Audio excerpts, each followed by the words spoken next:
You're welcome along to the Maroon and White Pod. It's a bumper weekend this weekend in the hurling championships across senior with the semi-finals. Two games there, obviously we have, and the county finalists will be confirmed.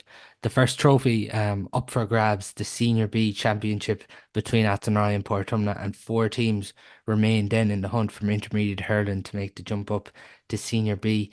A big congratulations too to Athenry who defeated Loughrea as well in the Junior A final at the weekend. So Athenry, second team, will now play intermediate hurling. And I'm joined by Craig Lally to look ahead to all the action this weekend. Craig, when you were last on, we were talking, and it was a day we were doing predictions, and I think you were preparing for a relegation semi-final at the time, and the result didn't go the way that time, and you ended up in a relegation final. And safe to say, it was Everton that you'd associate with a relegation final, an absolute dogfight with Mulla. Yeah, that's for sure, Paul. The semi-final didn't really take light for us or lift off, as you'd say. Tit for tat in the first half, and then second half it just fell apart. And a very good young or more team took its part in the second half, and like it really showed how close they were to being in the quarter final. Puck of a ball against Arces and ended up in relegation. To be honest with you, walking in from the pitch in Ballinasloe that evening, I felt every bit of how they should have been top of the group more so than bottom, like you know. And last puck of the ball, put them into that position, and look, they were way too good to be there. They're a club that are just so up and coming, like very unlucky to lose the minor final at the weekend against Athenry. And they're competing and winning all along now in the race. It's starting to show now, like, and there's great work being done there, and they're definitely going to be a team to be in the reckoning over the next couple of years. So look, yeah, we ended up in the final against Mulla, and look at it was absolutely everything you think a relegation final would be. It came lashing rain. There was gale force winds. There was hits off the ball. There was hits on the ball. There was Were you lads going involved in a down all bit? over. Did I hear? I was hearing listening Ah. to a little report, and it was Craig Lally and another Mulla player. I wasn't on the wrong, like, as always, but there's a small bit of that going on, right? But look at it was going on all over the field. They're a very experienced team, will you? So the older heads were all able to mix and match. But no, look at it. It was Everton. It was an absolute dogfight. It came down to the very end. Richie got a goal in the last minute to win it by a point. Look at it, to be honest, you like it was very hard to see Mulla go down after the fight they put in against us. Like they just put in a mother and father of a second half performance in particular. And after coming up last year, like they probably didn't deserve to go down this year, to be honest. You like, and even towards the group stages, they put in great performances during the group, and even against Mike Cullen in the semi final of the relegation, that was out in our pitch. I was at it, and for long periods of that game, they looked the stronger side. I think Mike Cullen's leg probably just got them over the line in the end. But yeah, look, it's just very happy leaving the pitch you in that day that we were still up because, like, if you were, and I know we'll touch about it later on when after Ryan put coming in the final, but you see how hard it is to come up from Senior B after going down, like, Mellows are a prime example there. They got beat 2 weekends ago in the semi final. Like, they've a really good team, and on their day, they will compete against most Senior A teams, but they're just finding it hard to get up, like, and that's what happens. They'll be down there 3 years now next year, and it's not a nice place to go back down, so or Would to it have back been that. a disaster if he went to Senior B, do you think? It wouldn't be far off it, I'd say, Paul. Yeah, just for the blend of a squad we have at the minute, we're very much developing our young lads coming through. Like, the bulk of our squad, about 80% of our squad is probably under the age of 23, 24, probably 23. Um, even the older lads like Jacqueline and Jason Janu, Paddy Cummins, I know he was out all year, Owen Cooley, Owen Killeen. They're five of our main players now, and they're all 23 years of age. So, and then we've about 15 to 20 lads that are from there down as far as 18. And as I said to you before we came on air, we've about 6, 7 minors coming onto the panel next year. So it's all about developing the youth and like playing these matches like it was a puck of the ball between us in every single one of our group games. Tommy Larkins 2, Clymer Daly 3, and Thomas is of course a draw. Like, so, you need to be in them senior A games, to be developing the young lads into, hopefully competing in county semi-finals, the county finals in the next few years to come. And probably don't get exposed to that level in senior B. There's a lot of, I wouldn't say mucking or anything like that, but it's not standard of senior A. Every senior A game you go out, you feel it. Even the relegation semi-final and final, you feel it, and that's where you want to be. Like that's where you want to be competing, and that's where you bring on you develop the young lads. So yeah, it probably would have been a disaster if we went down for the group and the structure and everything like that. So it was a massive relief, massive relief. And look, at you be looking forward to going into next year then again, and hopefully bleeding a few more young lads. Not that you did like tap yourselves on the back getting so close to Thomas's, but it kind of just shows, doesn't like you can't really take. I suppose it was a brilliant performance, and you were tremendous throughout that game, but it's not really a moral victory you can take, and I suppose set on that you were got Thomas's so close because then you had to go back out. I suppose that was probably the challenge, and that's why maybe we ended up in the relegation final. 100%. And like I think the age of our squad, not putting down the young lads or anything like that, but the age of our squad probably added to our woes after that. Because if that was like in the past when we've had group games that we might have came, we drew it, we had the experience to know that it was only a draw, it wasn't a win, etc. We haven't done anything well, and I think when we came away from that Thomas's games, there was probably a lot of pats in the backs to a lot of lads saying, "Well done, you were so close to Thomas's," but in fact, we were in relegation, they were through. So the O'More game was a prime example of we thought we were better than what we actually were. We were in relegation for a reason. The results don't lie, and albeit, yeah, we came close to Thomas's, we still didn't do the job. We didn't win. So I think it was a great learning curve for the young lads to know that now going forward that like, unless you go on and do the job, it's not done. Like so, I think leading into the Ormore game and it probably went all the way through to the Mullia game as well for periods that we actually probably thought we were better than what we were, but it was a good learning curve. And in particular, the last few minutes of Thomas's game, I think we learned so much for the last 5 minutes there than we did all year in any other game that it's not over till it's over. Learn how to see out a game, what to do in those moments. And we spoke about that since a good bit as a group, how to see out that game and don't give the likes of your six in a row champions a chance to equalise. If we're looking at the last four this weekend in the Senior Hurling Championship, Thomas's play Captagal, Kenny Park 1:45, followed by Loughrea and Clarenbridge 3:30 in Kenny Park. The thing I'd say about these semi-finals, if you ask people at the start of the championship, would these be the last four teams in it? I don't think a lot of people would have got this right.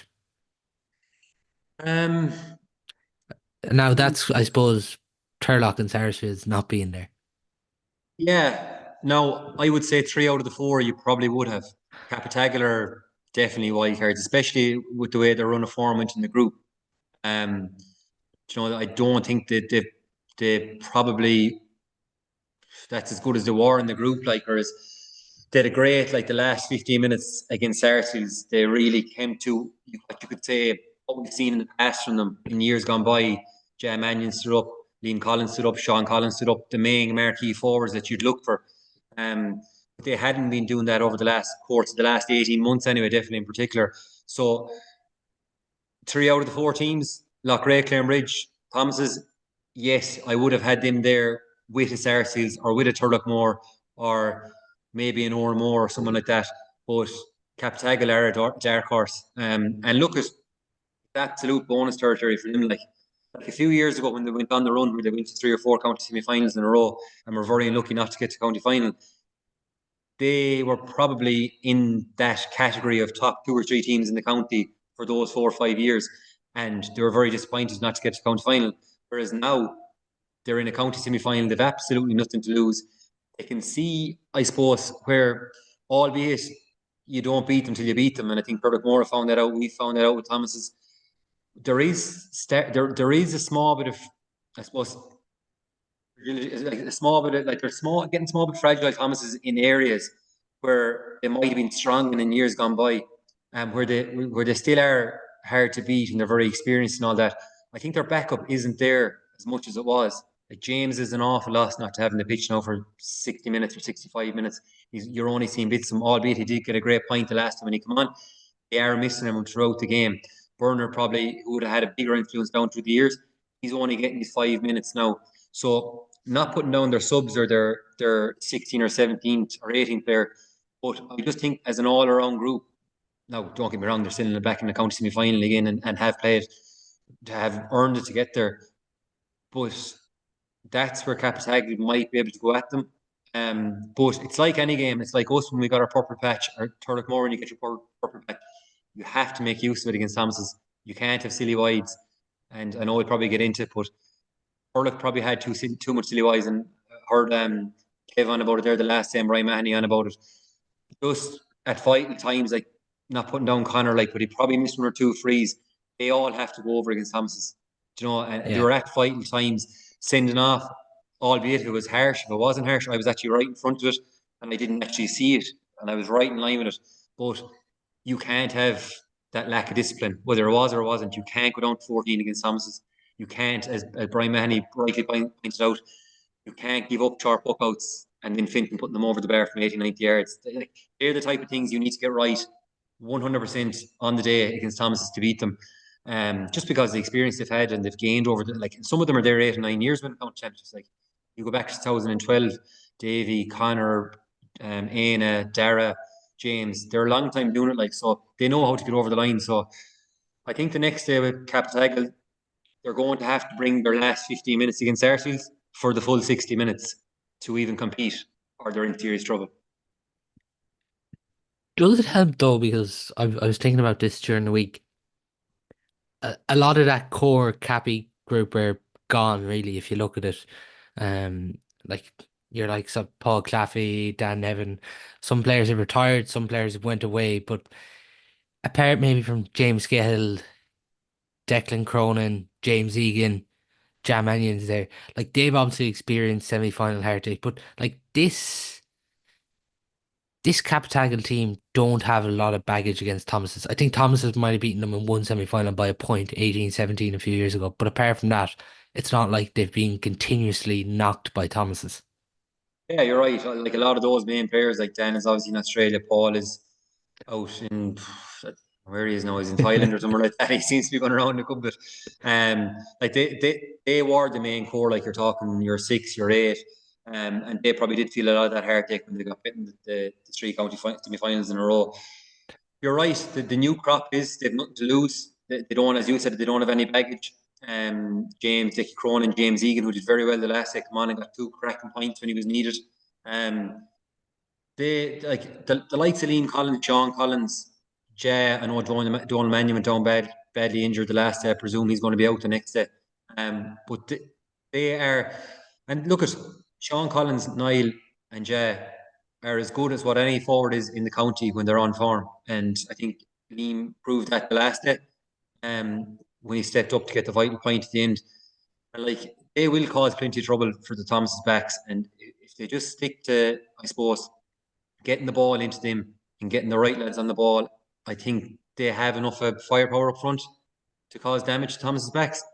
Um, What do you but think's the setup there? Because quite often we can see this Thomas's halfback line come out and dominate games, and even Keen Manny race out to a ball, Finton come out, Shane Cooney sit into the 6th row. From your own experience, what do you think is the best kind of setup to go with in attack to take this Thomas's defence on? I think with the likes of Thomas's, you have to bunch the middle third. You really have to make it into just a warfare in the middle third. Now I know that's hard to say because, as you just said, Shane sits back. Evan bombs up the field. Cahill Burke will bomb up the field. They're well able to move forward when they need to. But like Davy's so cute in it, filling in the positions when they do move forward, that I think you just need to be aware of it all the time. Like their half back line are very good at popping up with scores, all through the match. Like Shane popped up with a vital point, and a vital point the last 1-2 ran, move forward. And I think that's where I just relate back to what I just said about the 60 minutes. Cappy need to be tuned in for the full 60 minutes. Like it's a massive effort of concentration to be that tuned in against a side like that. And like I suppose our match probably relates back to the best ever. Like we were tuned in for 63 minutes, and a lap of concentration on 63 and a half, and all of a sudden our year is upside down. And I think where we did a great job for a lot of the game. You just need to be mindful of that. Like I think Evan popped up with a point or two as well the last day. He just creeps up along the wing. So I think the middle third needs to be bunched. The half forward line needs to really come out. Shane wants to sit, play through the lines if needs be, or if you're playing it in to the likes of Liam or Jay inside, that you're keeping it away from Shane and you're not going down the middle channel, that you're playing the lines the whole time. I think that's the only way you can get at them. Like if you do pump high ball down on top of Finton or Keane, they deal with it so well. That's not an option either. Like so, I think where teams have got at Thomas's this year, it's where they play the low ball, they've nice fast forwards, and they attack it that way. John Head, Evan Duggan, and Oisin Flannery for me are a reason why Thomases are still in the championship. Yeah, Oisin Flannery has had a great last two games in particular. Mm. He's really come into it. In particular, the start of the second half against Carra-More, he got 2 or 3 points to him at a vital stage just before the sending off. John Head, like in all fairness, he's living on the edge, but he's getting away with it. And Winning a few fields in between. he is like, in all fairness, like like he's like his track record over the last 12 months shows he's living on the edge. But you need a player like that as well. Um, in all fairness to him, like he's nullified a lot of main players for teams over the last 18 months. Do you know what I mean? Yeah, Definitely the and last 2 years. it's probably Niall Collins, I'd say, that he's going to be given the job to go after because like Niall is probably being Cappy's best player in the championship, it's safe to say, throughout all the group games. And I know maybe the last day he mightn't have got the scores on the board, but he still chipped in with frees. Yeah, I'd imagine so. And like he might have gotten the last day, but he's been their top scorer all through the championship as well. Like so, I'd imagine that probably his role is the same against Mono in the quarterfinal. He followed Mono everywhere, absolutely in nine him in his face, the whole lot. So that's his role. Like, and he's happy enough to do that. And as I said, he's living on the edge. Like I think he's whatever 3 red cards got in the last 12 or 13 months. So that's the way he plays the role, and every team needs it. Evan, on the other hand, he's just creeping up the field. He attacks everything. He's moving on. He's looking for his points. He's a great distributor of the ball. And then Shane is just up and down the field. But Shane likes to sit back as well. So, look, I know Stephen Craven is going to have to come up with some sort of a way around that. That I suppose that's where they've been getting over the line, Thomas, is they've been really good at when the chips are down, they get on top in the middle third. Connor tends to come back a lot as well as at 11. He works his way back, gets on ball. Probably one of his quieter years, I'd say, Connor and Davy. But I think that, as you said, like they like remember this time last year, they come into their own in these situations, semi-finals, county finals. That's when they really lead. Like and like I think, as you said, that the younger lads have really stood up this year. Um, Even Evan and like Brady too. Evan Brady's been he's a big unit. Like he's getting himself Yeah. around, and like even against us, like He looks more comfortable too in wing back I found than on the edge of the square over the last few games. yeah, he probably does all right. Yeah, like it suits him. Like he got on the ball enough more the last day, Mm. against Turlock. Aine has been unbelievable as well. Like he's been a joy to watch with his wrists and all that. Like and Dara's been chipping in with his scores as well, tipping away with a few points. James come on the last day, so look at all around again. Like it's going to like they'll probably need a bit of luck the next day as well. Happy everything to go their way and a bit of luck with it. Um, and I think it's going to come down to Cappy with a bit of luck. Thomas is having a bit of an off day, and just everything going their way. David Burke and Damien Finnerty very key in that middle third system, and you mentioned there to Cappy need to crowd it.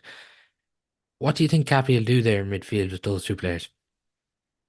I don't know, but all I do know is when we played them, and I was coming out the field a bit that Damien Finnerty likes to pick up and leave Shane free.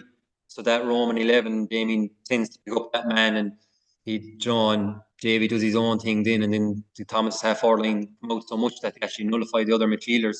So it's hard to know in that situation. Like I think a lot of it is based on what Shane does and trying to get around that. Like I think that the way Davies the minute he's floating around the place. He's not really he's not sitting back as much as he used to. Like in years gone by, he could just sit in behind Shane.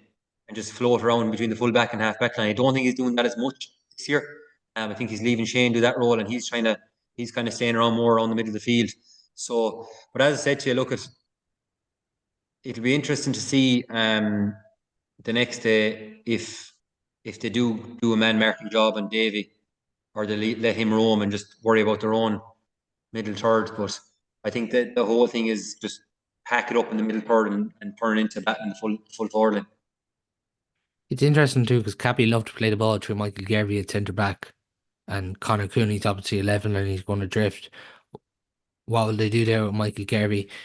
Declan Cronin, that knee was heavily strapped against Sarsfields, but he still went out and played. And Declan Cronin probably is one of the most underrated club hurlers when you think of it.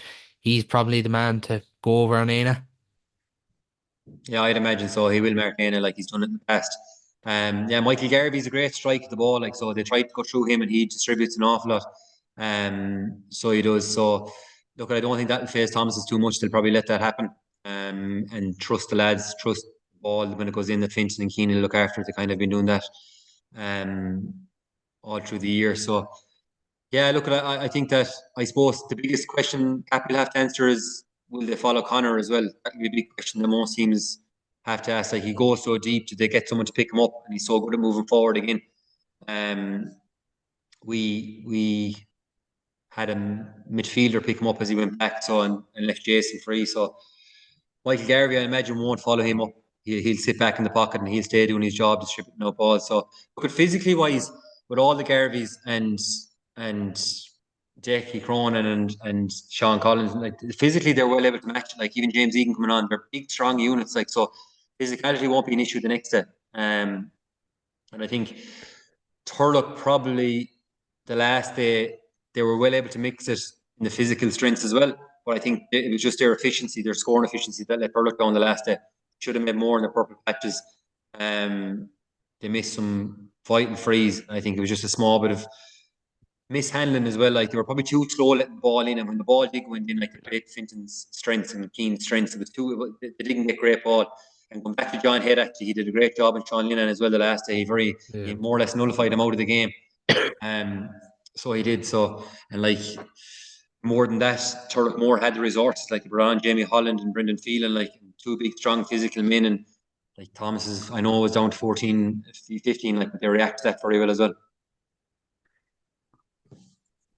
We're obviously like hoping this game goes down to the wire, but the thing is here with Cappy, like really good against Sarsfields, but in their group campaign, they weren't overly impressive, but they got through it and they've ended up here. They've ended up in the semi. But as this game goes down the wire, it's just hard to see how Thomas's will lose this when their game management is just so good. Yeah, look at the proven track record is the last 10 minutes of a game. Like, they're just so good at seeing it out and knowing what to do. And look, that comes with experience. Like, if, as I said at the start of the podcast, if 5 or 6 of these lads have 8 county medals, and there's another 5 or 6 of them with 6 county medals. They've done it all before. They've been in these scenarios, these situations before. So it's like the last day when James got the ball, he didn't panic. He, made the run, made the right run, and they were able to see out the game. And it's very hard to deal with that, because you could be, and as you rightly mentioned there, Paul, there's a lot of these lads who wouldn't have played in the county semi-final before, starting for Cappy the next day. And when you're coming down the home straight with 10 minutes to go and trying to do the right thing at the right time, and it's a big call at that age. And it's a big ask as well, like, because there's nothing the sideline can do for you. It's all up to you on the pitch, and nerves kick in. So Thomases don't have that. Like, they're gone past that stage, and that's why I think they're winning a lot of games at the minute. And even with the likes of Carra-More the last day, where they were well in the game going into injury time, the whole hump on their back of not winning the county final, and it just, there was handling errors, etc., that Thomases didn't have. And I think that comes with the whole pressures. And I think, albeit to be no pressure on Cappy the next day, because there was a lot of pressure on Turlock the last day. I think a lot of teams were, a lot of people were expecting Turlock to maybe pip to Thomas the last day. Cappy won't have that much pressure the next day, so they will be able to have a cut of them. But I would fear for them coming down the back straight that, albeit they finished strong against Sarsfields, this is a different gravy against Thomas's. Thomas is by how much here?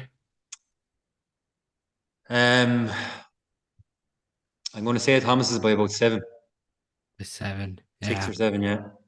Yeah, I think Caffey will put up a huge fight as well, but yeah, I just think coming down the stretch here, it's just hard to see Thomas's with the experience how they're going to lose this one, even after coming through the Turlock game. I'm going to go with Thomas's by four in this one, but I think early on we could see this game ebbing and flowing throughout. To look at the second game, Loughrea and Clarenbridge, Kenny Park, half three. It's funny when you mentioned we had Brian Mahoney on, and I was asking him about the Loughrea Clarenbridge rivalry, and it's safe to say for a lot of neutrals, they're going to enjoy this game because, and maybe they mightn't be keeping their eye on the ball for periods of this because there is going to be a lot going on off the ball in this game. I think Loughrea have a rivalry with everyone. No, look, I agree. Like in all fairness, they've played each other a good few times now over the last course. This group of players, like these bunch of players, so it's going to be this is going to be a cracker. I think this will be really really Mm. close. Like you couldn't go off form this year because like Loughrea looked so good against Clarenbridge in the last group game, but yet they huffed and puffed against Castlegar and just about got over the line for a finish. So, and Clarenbridge, I think they'll be licking their lips now, saying the best thing that ever happened to us was getting hammered by Loughrea in the last group game. Um, because it just gives them all the more motivation to go and make sure that doesn't happen again, of course, and be a bit of false precedence as well by Loughrea. But look, it has the makings of an absolute cracker. I think they're the two most maybe along with Turlock they're the two most up and coming teams and have been for a while now. Um, look at like Bridge probably have a bit more of a younger team, but Loughrea definitely think that they should have a county championship in the last couple of years. Um, in particular, the first game against Thomas's. So look at they'll be licking their lips. Jamie Ryan come on the last day, which is an absolute massive boost to them. They've nearly everyone back. Shaughnessy obviously played. Um, the only one you're probably missing, Paul Hooban, obviously was back. The only one you're probably missing is Martin McManus, obviously, who's out for the year. So out of their starting pick, you could say, when they looked at the panel at the start of the year, Martin McManus is the only one that's missing. It was obviously a massive loss, but they'll be very, very happy with, I'd say, the trajectory of their injuries that they're coming back to at the right time, And I look at Clarenbridge the same way. They went through a few injuries in the second group game, I think. So they're starting to come back. Obviously, they're in the same boat with their, you could say, talisman. Well, I know he's only young, but aside from Evan, Aaron Nyland is probably the main out there, so he'll be out for the year. But like, it has the makings of being an absolute cracker. Two real attacking teams when they're allowed to go at it, and I'm sure it's going to be a lot closer than the last group game for sure. I don't think Clarenbridge are going to be giving up them goals as soft the next day. I'm going to say something that might be a bit controversial here about Clarenbridge, but particularly in attack, I'm looking at this Clarenbridge team and like they seem to be flying early on the year, but even I know the conditions were bad against Larkins, but even throughout the group campaign too, I just look at Clarenbridge and I think there's a big over reliance on Evan and Gavin Lee. There is for sure, and like I suppose more so Evan. Obviously Gavin Lee contributes a lot, but probably wouldn't be on the scoreboard as much as Evan. Evan racked up the scores, but look, I suppose Mark Kennedy would have had a great 2 or 3 years previous, and maybe not shooting the lights out this year, but is capable of turning it on any given day and scoring 2, 4, 5. He has the capabilities of doing it. Keen Salmon, who hasn't featured much this year at all, he's another man that on the edge of the square can cause serious trouble and has done in the past to Loughrea. Um, so look, Gavin and Evan obviously, but they're your two inter-county hurlers as well. Like, so you need to get the most out of them. Um, so when you actually do the matchups, they're very similar in that regard. Down through the years, Loughrea would have relied a lot on Jamie for scores. So they're starting to mix it around now. Darren Shaughnessy and Dylan back now as well. Um, they're obviously um, sharing the scores between themselves, and there's probably there's probably been like Neil Carey down through the years as well has been a big factor. So look at there's a lot of I suppose there's a lot of different matchups. Like 15 points is not going to win you a semi final the next day. Albeit I know the conditions were terrible the last day for Clarenbridge. but they're going to need to score more than 15 points to win the county semi-final. Yeah, and it does feel like they need goals, and like Josh Ryan is obviously a man who's come up with big goals throughout the championship for them too. But like this, I just think this is it's a mean Loughrea defense too. Like even you're looking at Paul Hubban could come back into this starting 15, Johnny Cohen there, like two players like that in your full back line, and Shane Morgan's really been anchoring things too this year as well. Yeah, Shane Morgan has been actually a standout for Loughrea. He's been very good this year. Um, Johnny obviously so experienced there, and if Paul comes back in again, plenty of experience. Like there is that bit of, I suppose, more experience and rawness about Loughrea that you like in these situations, county semi-finals, that they might look to that to use against the likes of Clare and Bridge. But like look at Josh Ryan as well. He's another lad there that can stand up. I've seen him in the under 21 final. He showed real glimpses of class. Or the under 20 final, he showed real glimpses of class. And I think they're going to need all them the next year. Like you cannot be relying on Evan and Gavin to be bringing it along. So likes Mark Kennedy, Josh Ryan, like they need to stand up. Keane Donoghue as well, who's been playing midfield, he needs to stand up as well. They're young lads. They need to. This is where they need to be at now, and this is where they need to be standing up. So, um, as I said In to you, I saying think this, it feels it feels like it's kind of now or never too for Loughrea when you're looking at, like, I suppose Johnny, Paul Hubban, one or two of the carries there, like the experienced players, even Jamie Ryan, like a Jamie, couple of these players, like they're at the age profile where they really be looking to get their hands in. Like they even seen a few years ago when they brought Thomas's to replay how much, like, they still have to get over Sunday, but how much work is involved to even get back to a county final here. Like if you consider the two age profiles, that's why I have Loughrea at a bit of an advantage. yeah. Look at them. They would have experienced this an awful lot more as well than the Clarenbridge lads. Um, I still think it's going to be closer, Paul. If it's a real nice day and it's open hurling, I think it'll be really close. If it turns into a battle and it turns into a dogfight, Loughrea will probably be fancying themselves against Clarenbridge. I think that's where Clarenbridge is letting themselves down over the last couple of years. Um, they probably Cambridge just have to do something different here because last year in the quarterfinal they were physically beaten by Loughrea, and it was the same again in the group. They have to come up with something different. they do, yeah. And look at it. They probably have the players capable of mixing it size wise, but they just need to go and do it. Loughrea will have no problem mixing it. They will mix it all day long, and I think that's where, like, was it a quarter final 3 years ago in the lashing rain that Clare and Bridge built Loughrea by a point down Nathan Right, and they mixed it and they showed it, and they got over the line, but they haven't showed that since. I think that was the year they got to the county final, and like they just need to bring that now the next day, and in particular their backs, they just really need to stand up and like you can't be over reliant, and even the likes of say Keane Sam and Mikey Daly, these as they would have done it down to the past, they're probably you're not going to get 60 minutes out of them the next day, so they just need the younger lads need to stand up like, and I think they're right about Loughrea. I think it is now or never, like because like the likes of Johnny, Paul, Jamie, they're all in their 30s now, so they need to, and they have that crop of players there, and they just need to make the most of it. And I think And that even with this management group, like they're not going to be here forever either. And like I think since even last year we were referencing so much like how good this management team is, but like they'll feel like maybe they weren't in this position early, but like when you're here in the last four too, like it's, you know, they have to make the most when they have this impressive of a setup. oh, 100%. And the trainers alone, like Shane Cusey, Kevin Keary, and John Conlon, most clubs will give their left arm for one of them. Do you know what I mean? So like they just need to make the most of it. I think they're in a good place at the minute. I think they're moving along nicely, albeit there was a bit of a hiccup there in the second half against Castigar. But look at they probably finished the game off really well. It was a great goal that Anthony what you call got there at the end. Anthony Burns, yeah. Anthony Burns, who's like in all fairness to Anthony Burns, like I would have played against him back in 14, 15. Kind of went out of the side. He was only coming on as a sub, but he's had a really good year this year. He's really stood up, got a lot of scores. He was very good against Bridge in the last group game.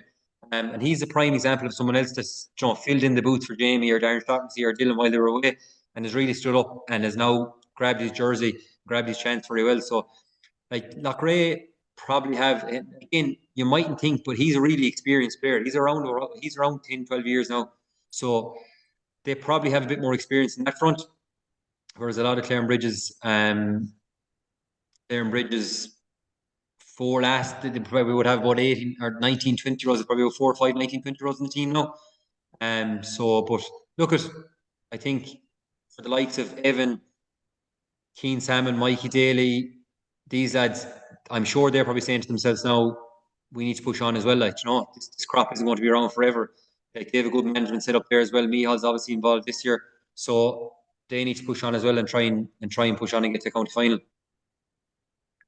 One player you feel Cambridge are going to need to get on the ball on Sunday is Dylan Dunn. He's kind of went into this sixth run. He's been really impressive and he's really good with the ball. But they're going to need to get him on the ball now on Sunday. Yeah, brilliant striker, the ball. I seen him at the under 20 final as well. Like, he was pinging frees from 80, 85 yards. He's just a really good player, Dylan Dunn. Like, again, this is the stage he needs to be at, a county semi final. He's only young. He's 20 years of age or 19 years of age. He needs to be really showing up here now and staking a hand, like, because he has the potential to go on and make it onto Galway panel. Like, so he needs, these are the games they need to be winning. Do you think Push. Dylan Dunn will track Tiernan? Sorry, I'd imagine so. Yeah, I'd imagine so. Kieran Killeen has been very good as well this year. Like, he's really struck for Loughrea. Oisin Probably Salmon is. looking then at TJ probably on Anthony Burns maybe and Sean Murphy goes over and Darren Shaughnessy. I'd imagine so. Like Sean Murphy's had a great year as well. In all fairness, so cagey again. Like Dylan Dunn, Sean Murphy.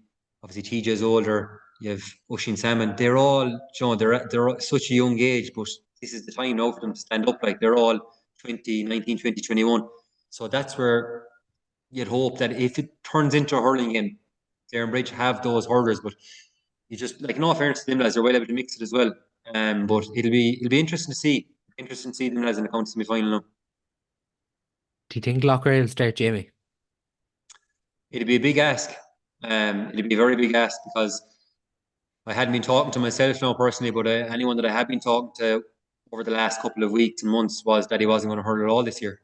So, no, some clubs are very good at doing that as well, earning it off and not letting you know. But yeah, like, it'd be a big ask for him to start the game when he only played whatever 5, 10 minutes to last, wasn't it? So, Yeah. like, but look, he scored a point when he came on, so there'd be some boost for Loughrea if he could. But the worst thing is that could happen if he started and he had to go off after 10 or 15 minutes. So look, only he can tell. It's a really tough one to call because was that March? It was against Antrim in the league, wasn't It's it? it was the start of the championship Leinster, I think it was April, but yeah, Was it? like yeah, that would have been his first actual time he played hurling.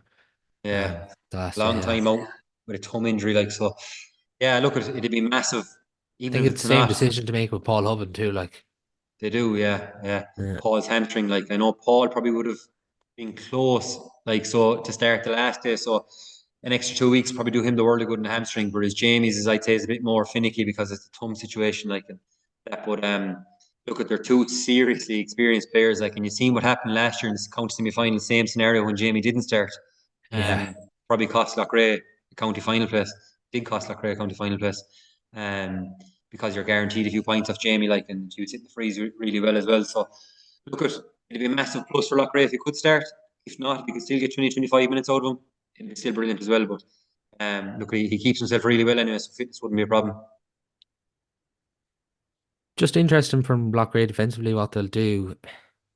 Is it Shane Morgan goes on Gavin and Johnny Cohn maybe on Evan Island? Hard to know, like, a I lot of suppose it the big depends. thing there is Nyland and Lee both drift, so what will Loughrea do? Yeah, like it depends on Paul Hoban. Like, if Paul is starting, he'd probably be full, and you could put Johnny out the field. But I think Johnny will stay full otherwise. Yeah.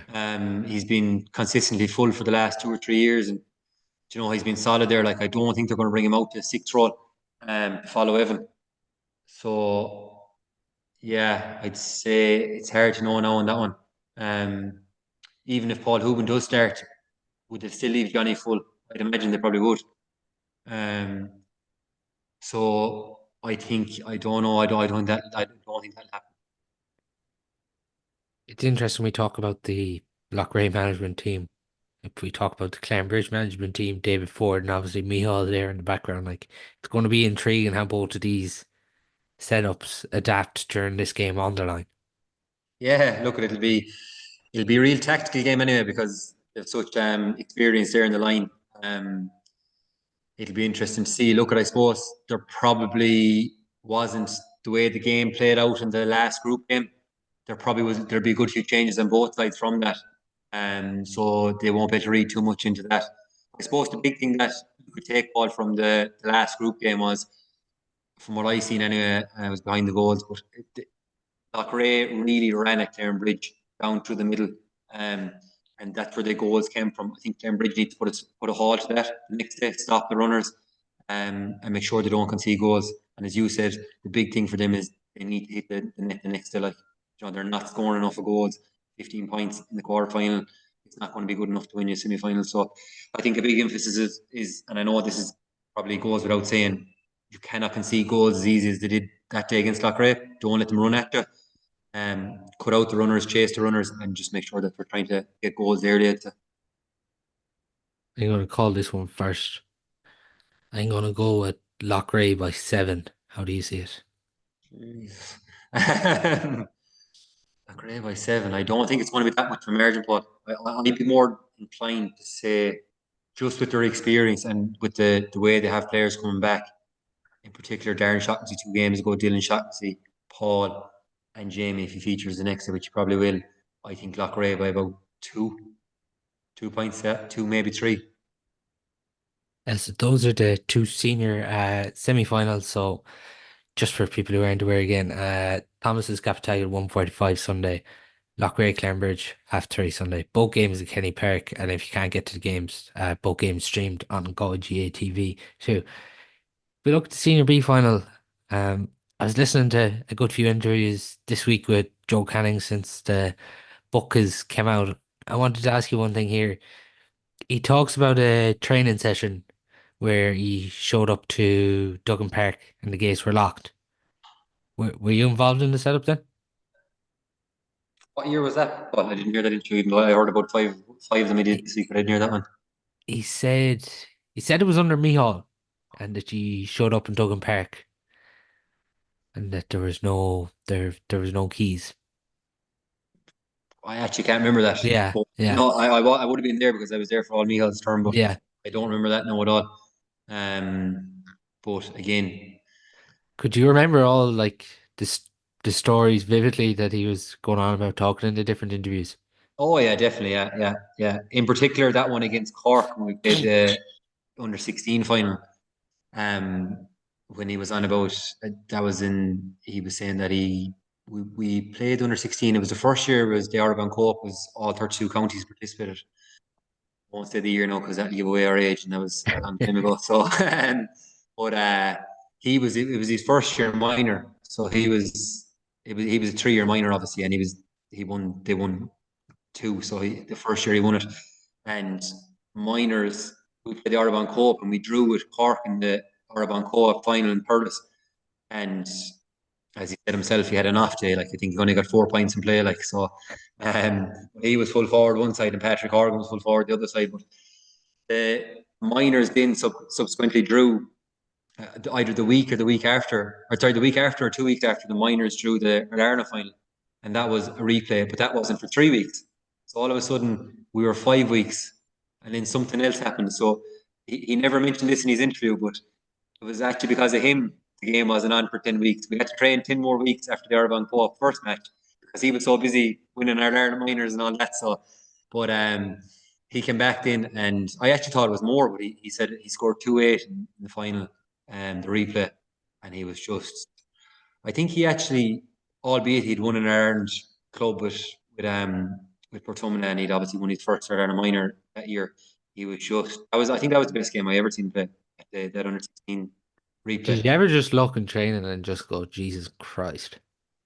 Oh yeah, like some of the stuff he was doing was ridiculous. Like, I was on the same team from 14 all the way through up along, like, and just stuff like I remember one day we were actually training in Gort. It was, I mean, minor, I'd say, the year after when we were 17, and he controlled the ball and it was kind of going away from about 65 yards out, and he just swung it with one hand from 65 yards out.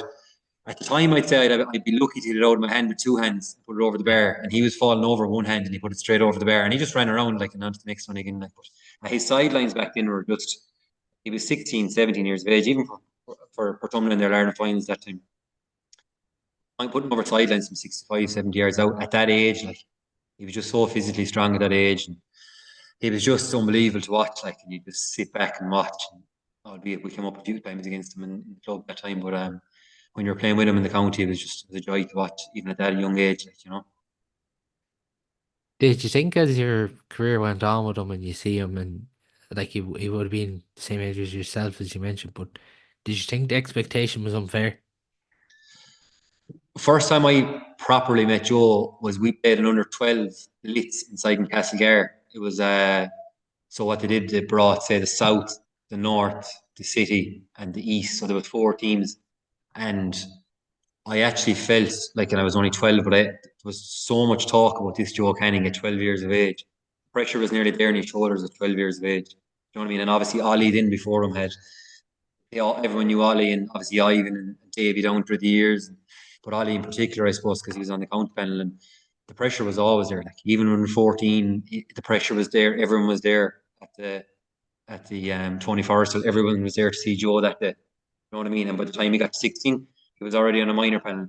And by the time we won a minor in 17, but then we were going for three in a row when we were 18, and it was just all about Joe on the three in a row. You know, even though Ger Farr had probably done it a few years before that, he was going for three in a row, but everything was about Joe. At that stage, he'd won a few county medals, and he had an Ireland club in his back pocket. So the pressure was always there, like, and so much so, like, obviously whatever happened in the county final that day that he alluded to in his interviews this week, but he took a year out in 19, just went off and just didn't bother getting involved in the county. And I think he went to New York for the summer for a couple of weeks. Yeah. But pressure was there then when he came back, and obviously he said it and he stated it so many times about that time he scored so much against the Rock, against Cork in his first day out, and I think there on in, then it was just. I think that's why he's so private about himself as well. Like, that's just it's been at him since such a young age. But needless to say, he dealt with it all right. So he did. What type of a character was he when he was involved with G, like even just around the dressing room or going? He just went about his business just the same as everyone else. Do you know what I mean? Like, and it was no more than if we were going off to match or anything like that, or we were in a hotel beforehand or afterhand. There was always the crowds were around him, like, and Yeah. like, even after a match, the final whistle blow, like, and you just see the swarm as the kids coming to him, like, looking for autographs, and we'd be inside in the dressing room, like, we'd be showered, ready to rock, and he'd be only coming in off the pitch a half an hour later or 45 minutes later, like, so that wasn't easy either for him, like, because he'd be drained after playing a match, like, and he'd be playing a full match, and he'd be probably the main focus of the match, and then that's for 45 minutes, an hour afterwards. So look, I'd say that's why he's real private, like, about his own private life. He just keeps himself, and I think that's probably a lot of the reason why, because there was so much focus and spotlight on him for so many years. It's funny, a few weeks ago before it was announced what date the book was coming out. I'm actually reading the book myself at the minute, and it's just such a fascinating read. Terrific job by Vincent Hogan and even Joe to go into some details. But I was chatting to an ex-Port player, and he was literally telling me that I just haven't been able to get around to seeing Port this year. But he was just literally saying Joe is playing the hurling of his life. Yeah, actually, he played. Who did he play at all? He I think it played was two Athenry games that was over on our in pitch. board. We played Was it Athenry? I think it was. Athenry, yeah, like, Jesus, Athenry, yeah, he played Athenry, yeah, over in Gorton. He was on it like right, yeah. He's still as aggressive as ever. Like, when he gets the ball, he's going attacking and he's taking it on, and his striking is still 100%. Like, and I was actually laughing there. I think I've listened to so many interviews again now this week, but he said in one of the interviews, maybe it was at Evan Garrity, that he said that I think she might have mentioned, are you coming to an end soon, or are you retiring soon? And he said, well, I have a nephew there. I think probably Jodie he was on about, as Jodie's in her 16, and Yeah. he was like, I have a nephew there.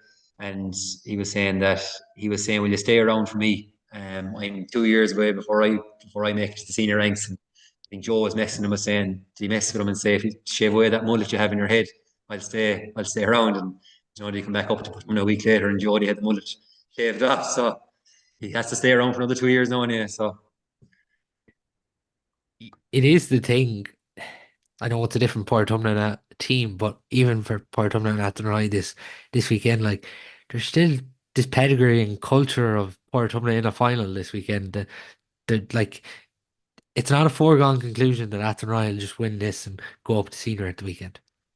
no, not an ocean, Paul. And like, to be honest, with you, like we played Portumna, was it last year, 2 years ago, 2 years ago, I think, and in a preliminary quarter final. And even though it's a different Portumna team that's out there, it's still the same old Portumna ways. Like, they're still in your face, whether that's the team out there or the management in the sideline.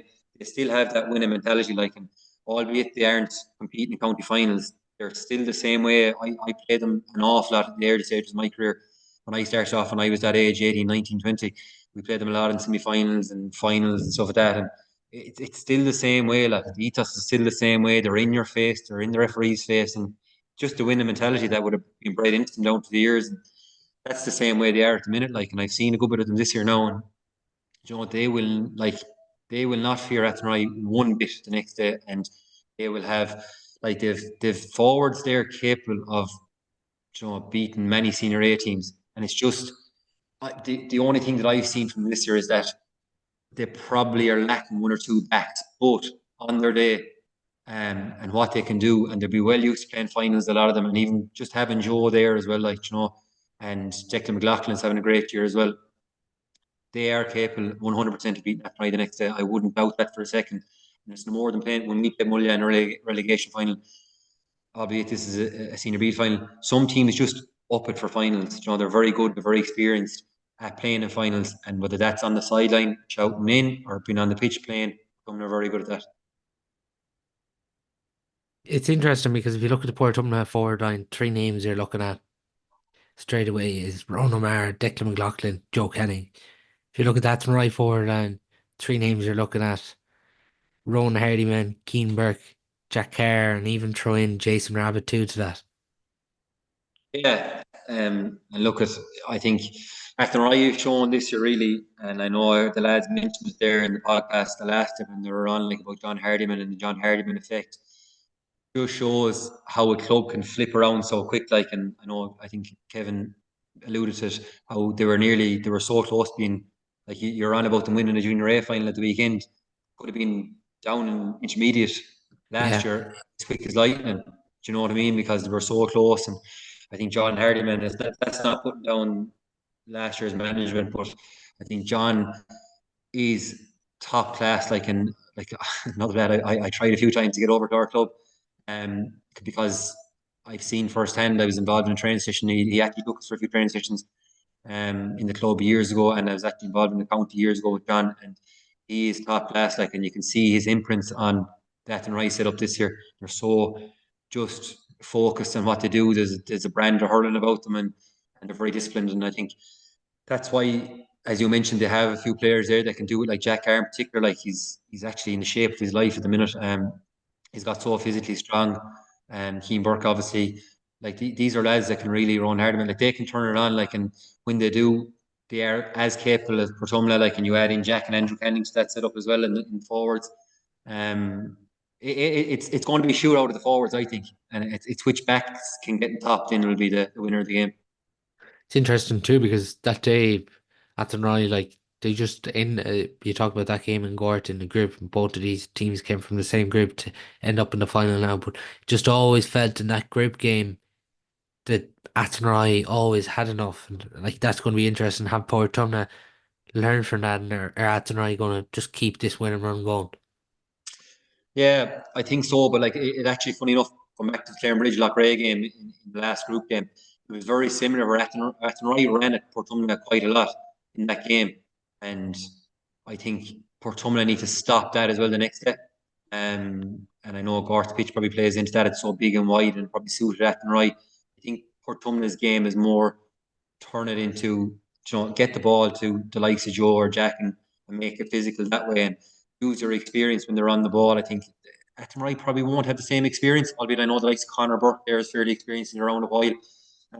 But they'll probably be lacking that bit of experience that Portumna will have and that know how to win a final. And I think look, I think it's very important for both clubs that they do try and go up because like Portumna, they lost the minor beast final at the weekend. They actually beat us in the semi-final the week before. Athenry obviously won the minor A final, so they'll be looking at that and their underage structures and trying to get back up to senior A again to develop those young lads when they're coming through.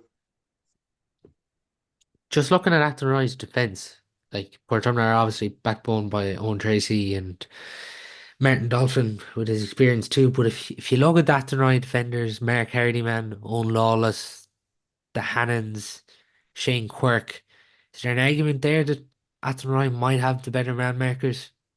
I would think so. Yeah, the upper end. Colin Burke is actually back for Tumna there as well. He's probably a bit more has a bit more experience to put. I would say Athenry do have man for man a better set of backs. Um, but again, I think that if the Portumna forwards click, that they are capable of definitely opening up the Athenry backs as good and all as they are. I think the Athenry backs are better than the Portumna backs, but I think the Portumna forwards as a group are better than the Athenry forwards. So it'll be interesting to see what pans out. Um, Athenry but are really on a crest of a wave though at the minute, aren't they? Like junior A champions, minor champions, unbeaten in senior B. Like this would just top it off as a tremendous year. yeah, it would. And look, it's been coming for a long time. They've been competing in underage for a long, long time and been very close. And look, I actually spoke to a guy from Athenry who'll be fairly heavily involved in the club there not so long ago, and he was just saying that a problem they actually found in the club, and they probably found that in minor this year, is that because they've such good numbers and big numbers, it's probably you probably see it a lot more and more as well. Is that they have 15 players on a team who are equally as good, and they're probably all 15 players at the age, and they were finding it hard to progress them into senior players because there's no standout player. Like in the likes of some clubs like St Thomas's or Gort, something like that, you might have two lads that are 3 years left or three lads that have 2 years left and they get very strong. I think Athenry were finding it hard to develop that for the last few years because it wasn't today or yesterday they were competing in minor A finals. They've been competing in minor A finals and under 20 finals for the last couple of years. Um, but I think they're finally getting the right balance now. They're starting to bring these players onto the senior side, and that's showing now. And it's starting to come to light in the last 2 to 3 years, where these the likes of Owen Lawless and these lads, they're the lads that are standing up and starting to be the leaders in the senior team. Who are you giving it on to, Greg? Oh, this is going to be close as well, I'd say. Paul, like, probably, I think Portumna's experience, the likes of Dolly and Joe and Ronnie O'Maher, like, good to have him back again this year. Even Jack, if he can turn up on the day, he's loads of experience. I think they're well capable of causing an upset, but I think over the course of the year and the the way Athenry have been hurling all year, I'm just going to tip Athenry by 2 points, 2 to 3 points. I think it's going to be close, but I think Athenry 2 to 3 points. Yeah, I'm agreeing with you there. I think Athenry by three. Just think they're gonna continue this momentum. But I think it's been a tremendous year for Portumna, particularly after just being relegated from senior hurling last year. If we look at the two intermediate semi-finals, a double-header in Gort on Saturday, Mealy Court, Kinvara, 1:15 in Gort. That's followed by Tynagh Deniry and Carra-More, 3 o'clock in Gort. The first one, Kinvara went about their business excellently, and Mealy, there's just this thing of doing enough all year. Yeah, I was actually at the Canberra quarter final. I was out in our pitch as well, and they have a real nice blend of young players at the minute. Yeah, They have a good backbone. I think they have. It's a crazy amount of players they have starting under the age of 22 or something like that. I think there's only two or three players over the age, like Shane Byrne, Connor Whelan, and Burmo. I think they're the only three that are starting that are over the age of 21 or two or something like that. So probably they're eight on putting O'Hanlon too. Is he over the age? Oh, it could be, yeah, yeah. Yeah, I think They're, that's they're it just, though. yeah, but like the backbone of this under 20 team from 2 years ago is really pushing it on. Dara Hillebert's having a great year. Obviously, Wheelo was very good the last day. When he got going, he was really had his shooting boots on. Joshua O'Connor at centre back is going well. So they have a really good spine of underage. Really clear quarter the total opposite. I seen them play out in our pitch as well in the second group game, I think. They're huffing and puffing, but they've loads of experience. They probably have a bit more physicality as well than Canberra the next day. So it's kind of two very different teams at different stages of where they need to be at. So it's going to be close. Gore pitch definitely suits Canberra. They're very fast and young. Um, Canberra again, they're probably like they need to make the breakthrough now and get up to senior B very soon because they won the minor B the last day. They have a lot of young lads coming through. They have a really good underage structure there for the last couple of years, and it's starting to show now as well. So it'd be really good for them if they could push on to county final and um, and see can they progress up to senior B. Yeah, because it does feel like Melik, maybe they've rode their luck this year, it seems, because drew up Ballygar in the group, but then after scanning on Bellew beating Ballygar, that gave them top spot. And like against Turlock, it went right down to the wire too. Yeah, it did. And like at Turlock side, I would have fancied Turlock to beat them in that game. Yeah. Um, they did well now to win that game, but Like you're looking at John Fleming and James Downey, and they're just been crucial to them this year. John Fleming has been the main man there. Yeah. Like he's been dragging them along, and I just worry about that the next day. I just think Canberra probably have definitely a better range of players. It's not even like whereas Dara Hillibert's been doing an awful lot of scoring, on top of Connor as well. So Lee Martin too in midfield as well. exactly, yeah.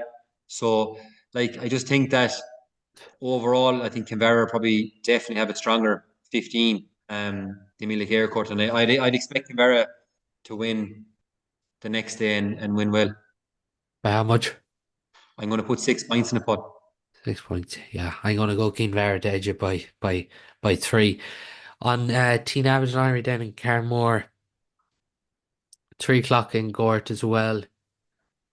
Teen obviously the foreign team, but it's safe to say Carra-More, like, I know Teen have had more of a rest now because obviously the tragic passing there in Clymer, obviously Carra-More and Clymer got rearranged. It was played last weekend, but in one sense, it's a good way for Carra-More to be like coming in after beating Clymer, a highly fancy team. Like there's momentum with them now coming into this one.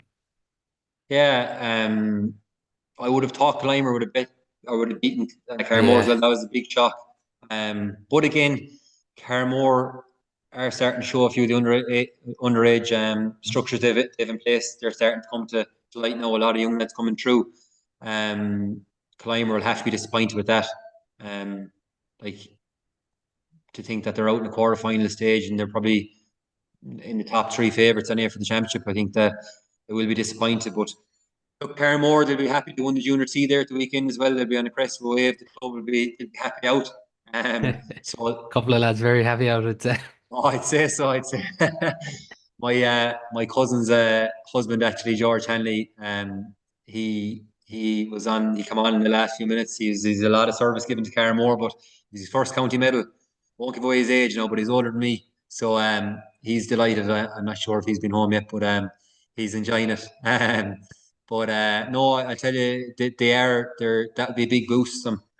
And they'll be looking to push on. They've absolutely nothing to lose. They'll be definitely underdogs the next day going in.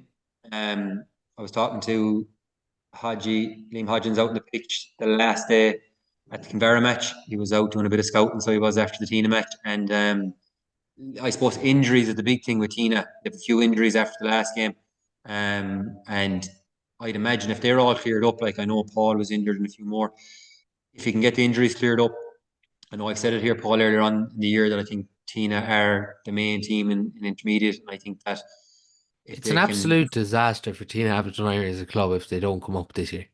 oh, 100%, 100%. I would have said the same last year, Paul. I would have said that county final was a disaster for them. They've regrouped well.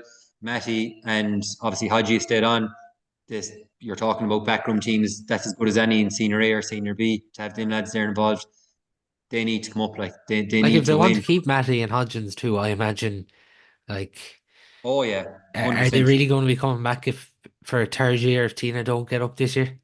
No, and like to be honest, you like they have too much experience. Like they have too many main players there not to be going on and winning. Like they're good enough to be competing in Senior B 100%. You know, like Like Johnny you're Conroy looking at said, it, Paul Gilleen, Thomas Murphy, Johnny Murphy, Shane Maloney, Paul Johnny Gilleen, Conroy. Johnny Conroy, sorry, yeah, not Johnny Murphy, Johnny Conroy there, and even David Jordan, Mihal Power, like the quality is just all over the pitch. And I All know over. it probably feels like every time we talk about Tina on the podcast, we're saying this, but I just think they have to come up. It's a hard one to believe that they number one that they're down there and number two that they didn't win last year, albeit Ballinbureen did produce it on the day in all fairness. But they have been going about their business very well this year, in all fairness to them. And I know they had a few injuries at the start of the year as well. We actually played them in the league. Paul was out that time, but he's back. He's back at it again now. But like their spine is so strong, Paul, that they will be dominating the next day. Carra-More, I think, are going to have it all to do to try and stop the likes of their spine. Johnny Conroy in particular is having a great year. If Shane hits form, he's unstoppable as well. Like he's very, very hard mark. Porrick will obviously pop up. Paul Killeen. They just have a really, really strong spine, and I think they're going to have a way too much with Carra-More the next day. Um, I think Tina but will be wary too, because obviously Carmore brought them the extra time last year in the quarterfinal. that's right. Like, and look at the end of the day, they still beat Clymer the last day, which was a massive result for them. The momentum will be fully with Carra-More. They'll have absolutely nothing to lose. So like I wouldn't put it out given I wouldn't for a second say that they won't give it a shot, but I just think Tina will be too strong. I think Tina will have a small bit too much for them on the day. And again, like I'm not on here before the final. I think Tina are going to be the team to beat. Like I think Tina they need to be looking at winning this championship. Tina, by how much for you? I'm going to say Tina by 5 or 6. Yeah, I think Carmore are going to give them a battle, but I just think Tina powering on and Tina by 9. I think they're gonna really look to ramp things up this weekend. Just as well, the Junior One final, Ballinasloe and Spiddle meet this weekend. The winner of that represents Galway at junior level in the Connacht Championship. But that is all we do have time for on this evening's show. Thanks a million to Craig for coming on.